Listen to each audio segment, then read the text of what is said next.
In a world where I was trusted to deliver unbiased justice, one boy realized the system had been hacked.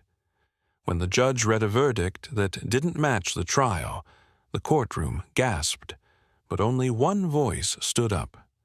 A young black boy, seemingly powerless, held up a document and uttered 5 words that changed everything. This is the story of a child who saw through the code, unmasked a digital lie, and exposed the truth that even machines can be manipulated by prejudice. Location: Washington District Courtroom. Time: 10:58 a.m., Monday. The courtroom hummed with silence. Every seat was filled, every breath held. Judge Marwick adjusted his glasses and began to read the verdict. His voice came out flat, mechanical, like a machine delivering news without feeling. From the second row, a young black boy named Isaiah stood near the edge of the aisle. He wore patched jeans and scuffed sneakers. His sweatshirt was 2 sizes too big. In his hands, he held a thick folder, fingers curled tightly around its spine. His eyes never left the judge. "On the charge of felony possession," Marwick said, "we find the defendant guilty." Isaiah's body tensed. His shoulders rose, then fell sharply. His lips parted. He blinked once, then again. He stepped forward, just 1 pace. His voice came low. "That's not right." No one turned. He took another step. "This isn't what was said." The judge continued reading, eyes on the script. Isaiah's voice rose. "That's not real." Now the room shifted. Heads turned. A bailiff moved toward him, but Isaiah held up the folder. "I have the original, the report, the real one. You read the wrong version. Someone changed it." The folder's label, hand-scrawled in black marker, read, "Original Court Order." Murmurs began to ripple across the room. A woman near the back whispered, "Who is that kid?" An attorney lowered their notes. The defendant, sitting at the front with slumped shoulders, suddenly raised their head. Judge Marwick stopped reading. He looked up, narrowed his eyes. In that moment, he became more than a child. He became the one person in the room who refused to let silence pass for truth. It did not matter that he was 12, that his shoes were worn, that no one knew his name. He saw something wrong, and he said so. Can a child detect what adults refuse to see? If this moment gave you pause, share it with someone who thinks power comes with age. Sometimes it walks in late and holds up a folder labeled, "Look Again." Isaiah grew up in the cracks of the city, where streetlights flickered but rarely stayed lit. His earliest memories were of shelters, long lines, plastic trays, shared bunks. His mother died from an overdose when he was 5. There was no funeral, just a social worker and a clipboard. After that, his older sister, Amara, became everything. She was only 16 at the time, barely out of school herself. They bounced from apartment to apartment, dodging eviction notices and sharing meals scraped together from food pantries. Some nights, they slept in the back room of a church. Other times, in a car with a broken heater. They had no stability, but they had each other. Amara worked 2 jobs, sometimes 3. She pushed Isaiah to read, to stay curious, even when school was never an option. With no ID, no permanent address, and no guardian on paper, Isaiah fell through every crack in the system. So he taught himself.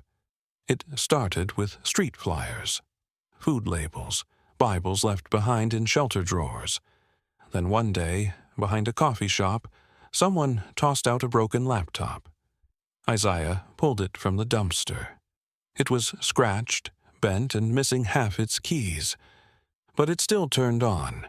With no Wi-Fi at home, he sat on the sidewalk outside closed libraries and fast food restaurants, using public networks to download ebooks and coding tutorials. He learned HTML before he learned how to multiply. He rebuilt the operating system using instructions he could barely pronounce. Isaiah became obsessed with how things worked, especially digital systems. How search algorithms prioritized results. How facial recognition programs failed to read dark skin correctly. How courtroom databases indexed transcripts. He read about bias, about software that claimed to be neutral but carried the prejudices of its creators. He downloaded case studies, court manuals, legal guides. He taught himself AI ethics, digital forensics, and state court procedures. At 11, he started sitting in the back row of public trials. Quiet, still, a notepad in hand. He watched how evidence was presented, how arguments were shaped, how verdicts were decided. To him, it felt like programming. Commands entered, results returned. Except sometimes the output did not match the input. That is when he knew something was wrong. He learned the language of courtrooms faster than anyone expected. Phrases like motion to dismiss, chain of custody, discovery. He used old case files to teach himself how to recognize patterns and how to spot inconsistencies. He did not want to be a lawyer. He wanted to be a debugger. Someone who could look at a system and say, "This line is broken. Fix it." When his sister was wrongfully ticketed for a traffic violation that risked her job, Isaiah fought back. He wrote an appeal, presented public records showing time-stamped footage that contradicted the citation. The fine was dismissed. He kept the letter from the court clerk. It said, "Claim resolved. Evidence insufficient." That was the first time Isaiah believed knowledge could rewrite outcomes. He doubled down, began collecting court orders, comparing verdicts, tracking changes between drafts. He noticed something few others did, that official records sometimes changed quietly. A line removed here, a signature updated there. He started printing copies, highlighting them, keeping folders. So when he stood in that courtroom clutching a folder labeled Original Court Order, it was not by accident.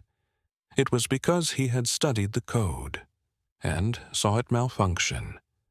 What if survival bred brilliance in the most forgotten places? If Isaiah's story made you pause, share it with someone who still believes genius wears clean shoes and sits in classrooms. Sometimes it grows beside flickering routers and whispers, "I see the glitch."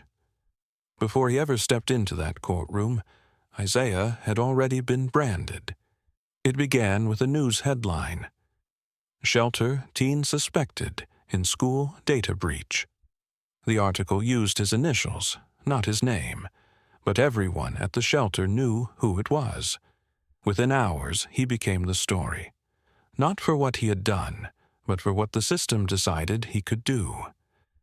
A private academy had experienced a security breach. Dozens of underprivileged students, kids with no official admissions, no tuition payments, no test scores, had somehow been enrolled into the school's internal system.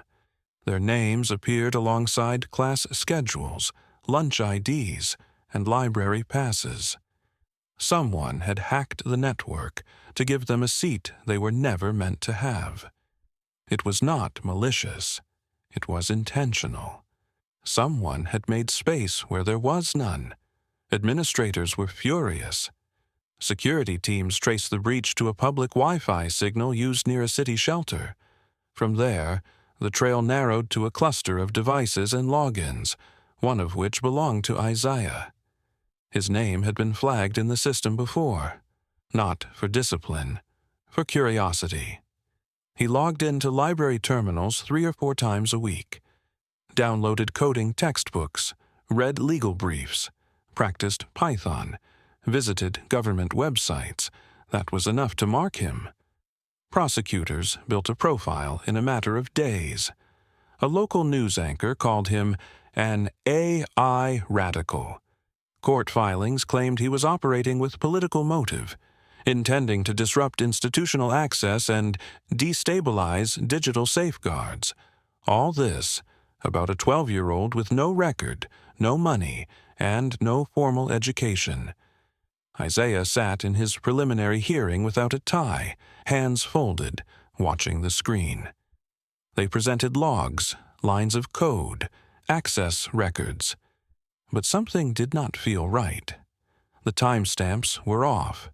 A few entries did not match the calendar. Who had access to alter the evidence cache? Why were the original files overwritten, not appended? Isaiah did not claim to be innocent without reason. He showed how the very data used to accuse him had been rebuilt to fit an expectation. Not a crime traced to a suspect constructed to fit the crime.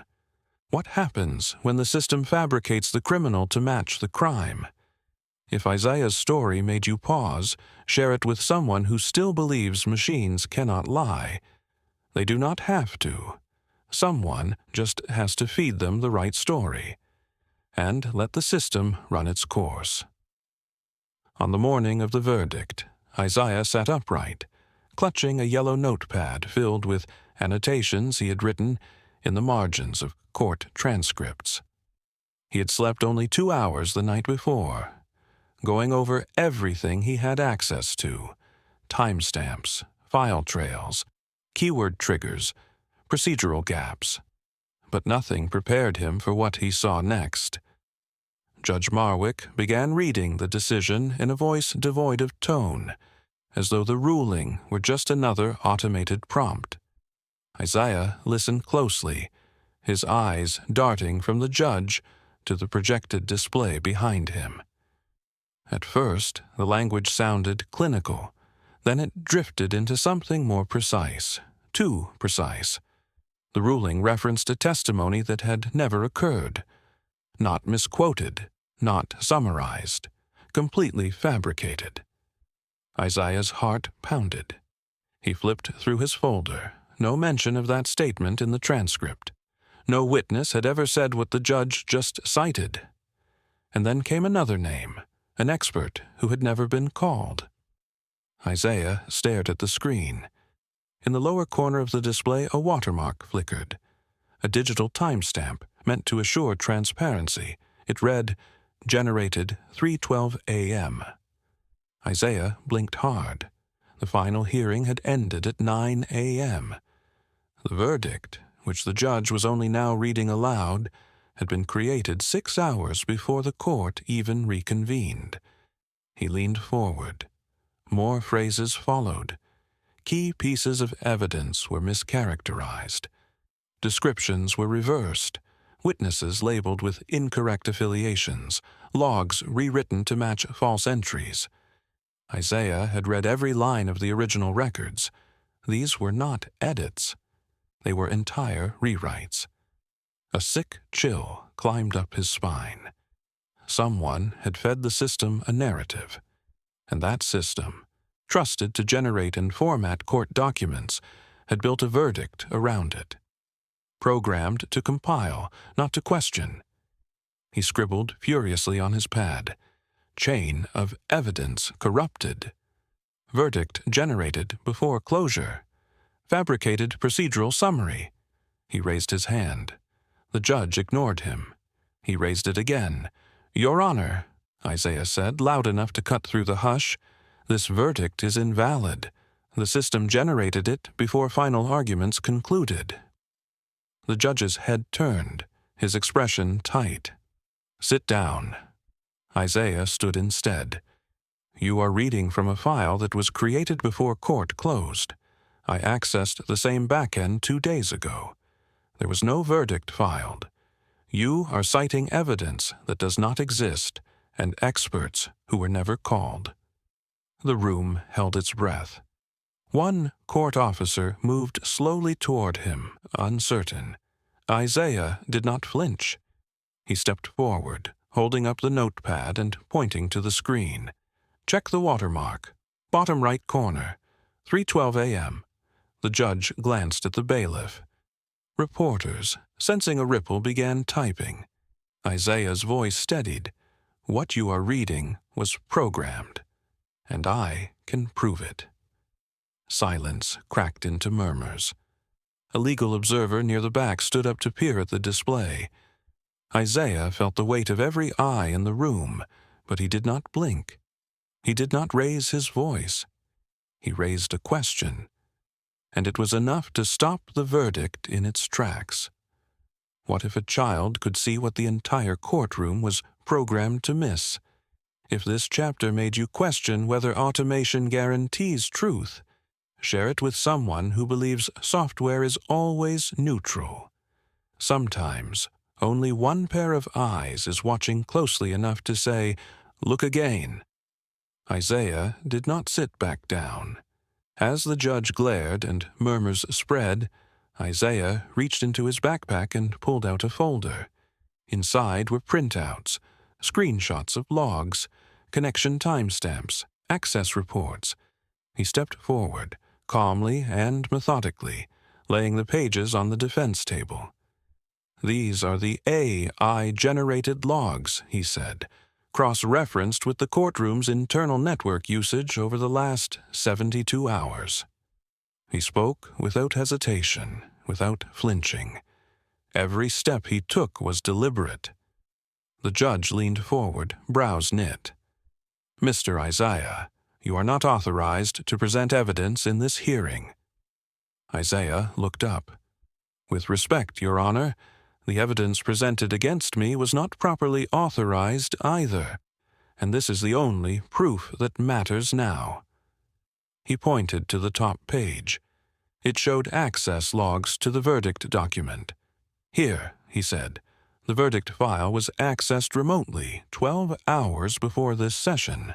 It was edited from an external IP address, one routed through a proxy used by a legal tech firm on East Keller Avenue." The courtroom stirred. "The proxy isn't visible in a basic audit," Isaiah continued, "but the encryption signature it left behind traces back to a known legal automation vendor. It shouldn't even be allowed to touch sealed verdicts." The judge tried to interrupt. "This is inappropriate." "No, Your Honor," Isaiah said, holding firm. "What's inappropriate is allowing an AI verdict to be written off-site, unsigned, and read aloud as if it were authored by this court." He turned to the clerk. "Please, open the metadata, the file properties, the signature trail." The clerk hesitated, then looked to the judge. Marwick waved a dismissive hand. "If it ends this spectacle, go ahead." The clerk typed. The display shifted. Properties opened, metadata loaded. Then came the line that froze the room. "User, unknown. Authored by, null.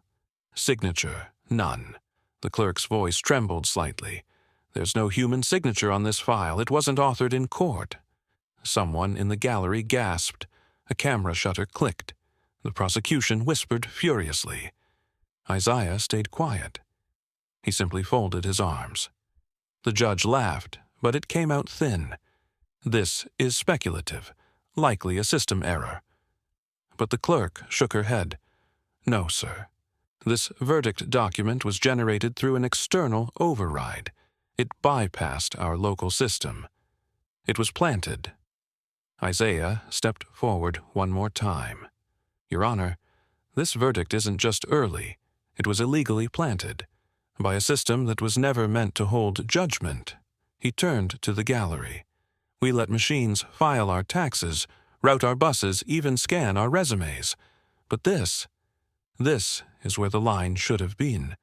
Because if a verdict can be generated off-site and read aloud like law without origin, without accountability, then truth becomes programmable."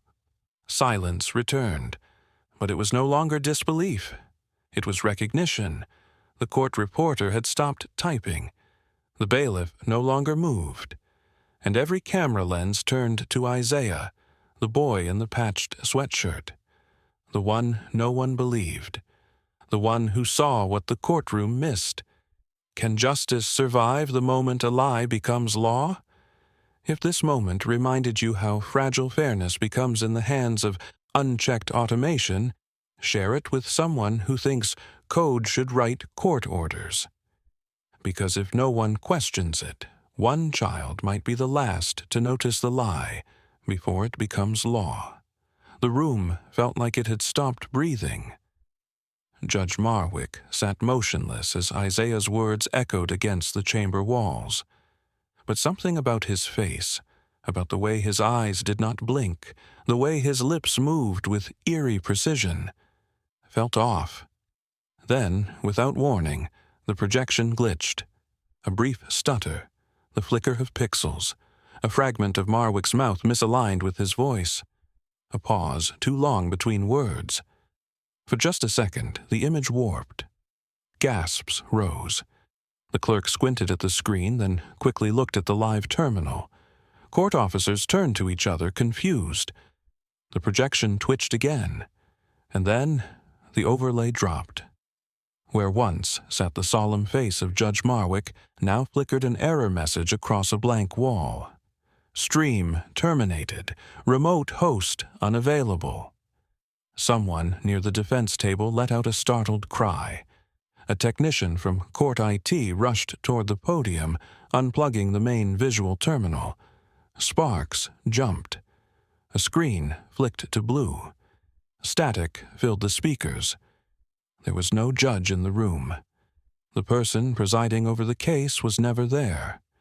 Within seconds, court officials flooded the well. A bailiff grabbed a phone. The clerk began typing furiously. And Isaiah, still standing, watched with something between shock and vindication. A tall woman in a dark coat stepped into the aisle. She introduced herself as a local tech analyst, called in weeks earlier to advise on courtroom digitization. Her voice was steady. "This feed was not live," she said. "It was rendered. The judge's likeness was being puppeted by a synthetic AI interface. The real Judge Marwick has been on medical leave for 4 days." Silence dropped again, heavier this time. The defense attorney collapsed into his chair. His mouth moved, but no sound came out. The prosecutor fainted. 2 aides rushed to lift her. Isaiah did not sit. He stepped forward one final time. He spoke with clarity, his voice cutting through the stunned air. You weren't judged by a person. You were judged by a script. Somewhere in the back, someone started to cry. Whispers swelled into murmurs. The tech analyst tapped the remaining screen. The last known file route traced back to a legal automation hub 3 counties over. The synthetic interface had been designed to replicate judicial presence during absences, intended only for minor scheduling announcements, not for verdicts, not for sentencing. But someone had programmed it to speak with authority, to deliver judgment, without human eyes, without human hands. The revelation swept through the building like a storm. Journalists in the gallery began texting. One stood and ran toward the exit. The story was too big for whispers. Isaiah looked to the chair where Marwick had once appeared. A chair now empty, unlit, exposed. For weeks, Isaiah had battled not just the prosecution's case, but the machinery of something deeper, something colder. Now it was laid bare. A courtroom had tried to convict him based on manufactured evidence, delivered by an artificial face, scripted by something designed to mimic power, not hold it. Isaiah turned to the clerk. "Is the record still running?" She nodded slowly. He said, "Then let the record show. The court itself was not real." His words landed like a gavel, because the courtroom had not just failed. It had never truly been present. What if the most powerful man in the room never existed at all? If this chapter made your heart race, share it with someone who still thinks screens equal truth. Because when authority becomes projection, The only real voice left may belong to the one brave enough to call it false. Within hours, the story spread like lightning. The courtroom's feed had been live-streamed to a legal transparency site, and someone had clipped the moment the judge's face glitched. It hit social media with a caption that read, "Teen exposes AI judge scam." By nightfall, Isaiah's name was everywhere. News anchors opened their segments with phrases like "digital justice on trial" and "the boy who caught the machine." Expert panels debated the legality of remote verdicts. Activists called for full system audits. National ethics committees convened emergency sessions. Within 24 hours, a task force confirmed what Isaiah had feared: a rogue contractor, subcontracted by a government-funded tech firm, had deployed AI-generated deepfake judges in multiple courtrooms across 3 states. The purpose? Cost efficiency, coverage during absences, speeding up backlog. What it created instead was chaos. Hundreds of verdicts were handed down by simulated presiding figures. Each had been reviewed by only the thinnest layer of human oversight. Most were minor cases: eviction disputes, parole hearings, juvenile infractions. But a few, like Isaiah's, carried weight. His trial was the first to be declared a mistrial. His charges were immediately overturned. But the decision that mattered most to Isaiah came hours later, when a federal injunction was filed. Every AI-enhanced ruling from the past year would be suspended pending independent review. A court system built on speed had been stopped in its tracks by a 12-year-old who refused to look away. By the end of the week, Isaiah was invited to testify before a congressional committee on algorithmic transparency and bias. He wore the same patched sweatshirt, sat beside his sister, carried the same notebook he had brought to court. When asked why he had spoken up, he said, "Because everyone else assumed the system knew better." And it didn't. One congresswoman asked if he wanted to be a lawyer. He shook his head. "Number Y want to fix the code." Cameras zoomed in as he opened his notebook and showed diagrams, not of courtroom seating charts, of system flaws, of feedback loops that reinforced error, of ways automation amplified injustice if no one checked the inputs. He spoke clearly, not with fury, with focus. It's not that machines make bad decisions, it's that we let them make decisions without asking where the decisions came from. The committee room fell silent. Behind him, law professors nodded. Tech CEOs shifted uncomfortably. His testimony sparked a wave of proposed reforms: requirements for transparent authorship in judicial tools, limits on automation in legal decisions, and funding for public oversight of AI tools used in civic systems. Journalists called him a whistleblower, but Isaiah did not see himself that way.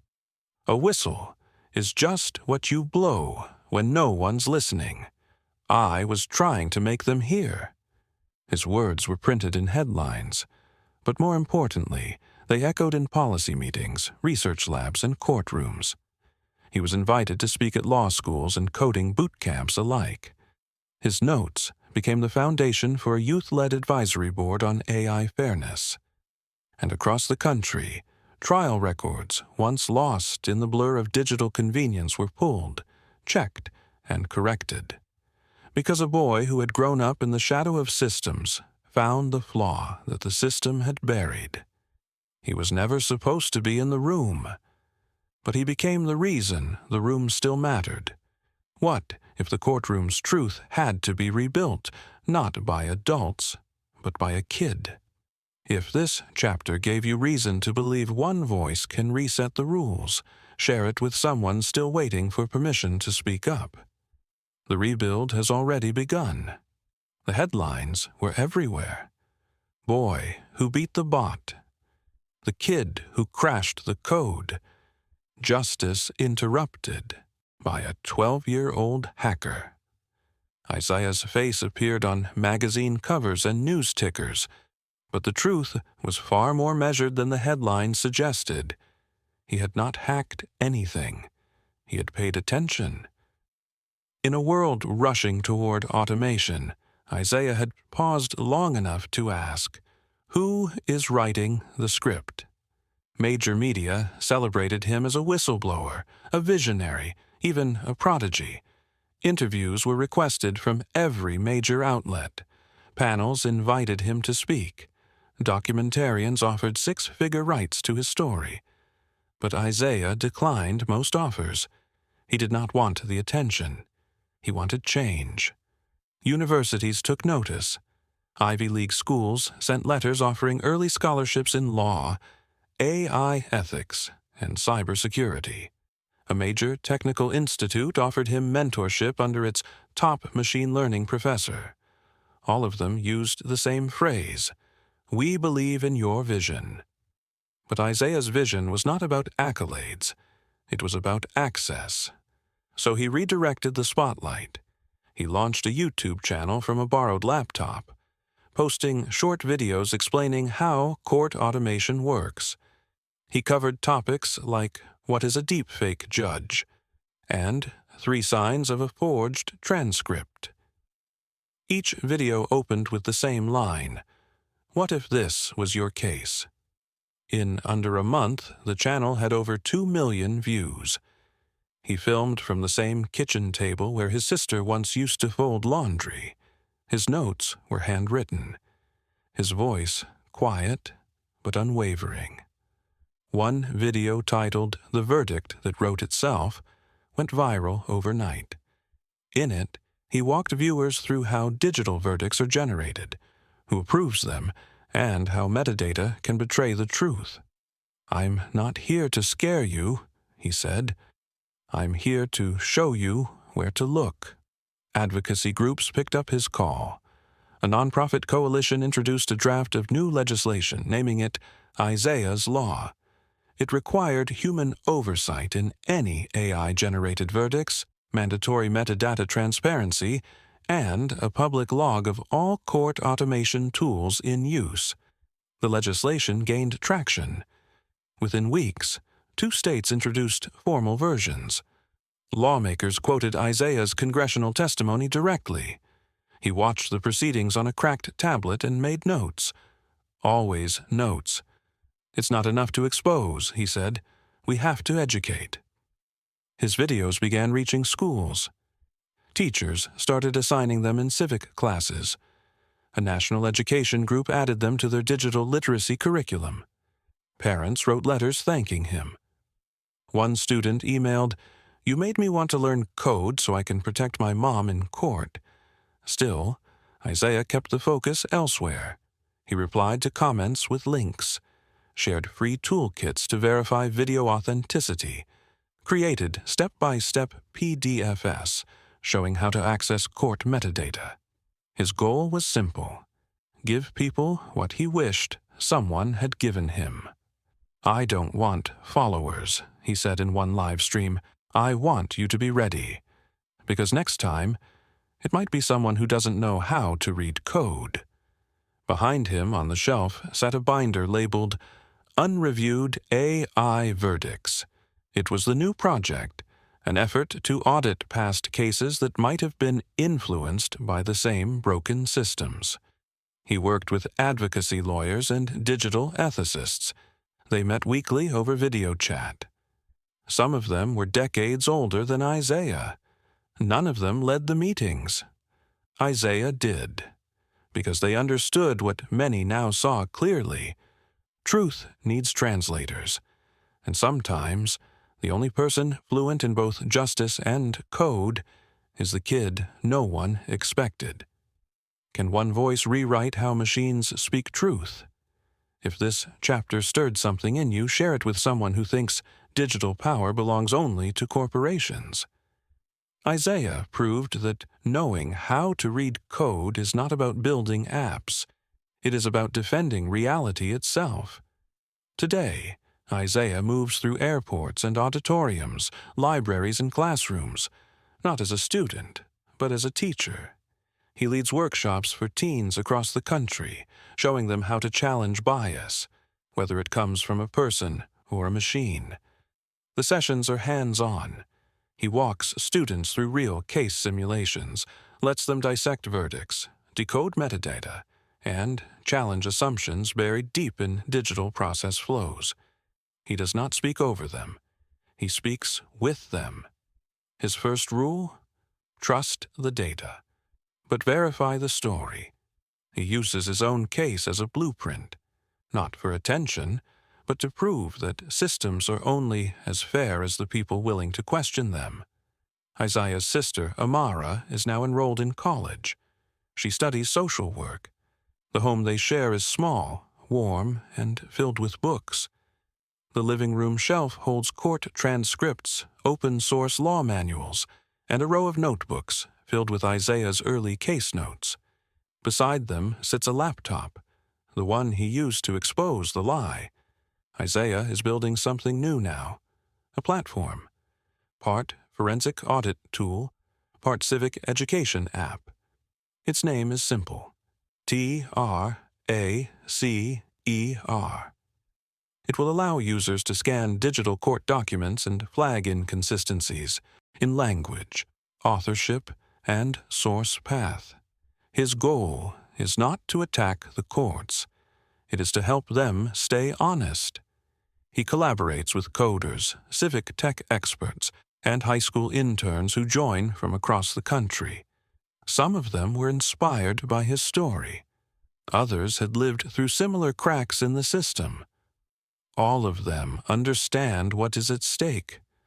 The courthouse, where he was nearly convicted by a fake judge, has changed. The bench has been modernized, yes, but the biggest change sits quietly near the main entrance. A plaque, mounted in brushed metal. It reads, "Truth has no program, only purpose." People stop and take pictures. Some do not know the story. Others whisper to their children, pointing to the quote. A few bring students there on field trips. Isaiah visits once a year. On the anniversary of the day, he stood up in court and said, "This is not real." He walks in quietly, nods to the clerk who still remembers him, and sits in the gallery. Then he opens his laptop and posts a single line, "Still watching."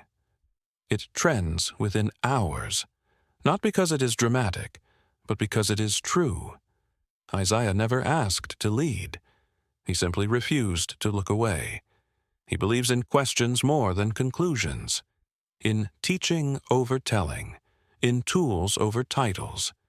His story is now studied in law schools, tech ethics courses, and middle school civics. A professor once called him the most influential system auditor the justice world had never trained. Isaiah only smiled and said, "Some of us start early." He does not wear suits. He does not carry badges. He carries clarity. The clarity to say that justice is not about speed or polish or protocol. It is about attention. It is about accountability. It is about making sure that the tools we trust do not become the truths we mistake. And he is still watching, because next time the glitch may be harder to spot, but someone will, because Isaiah showed them how. If you believe real justice must be human at heart, share this story. The code is only as good as those who question it.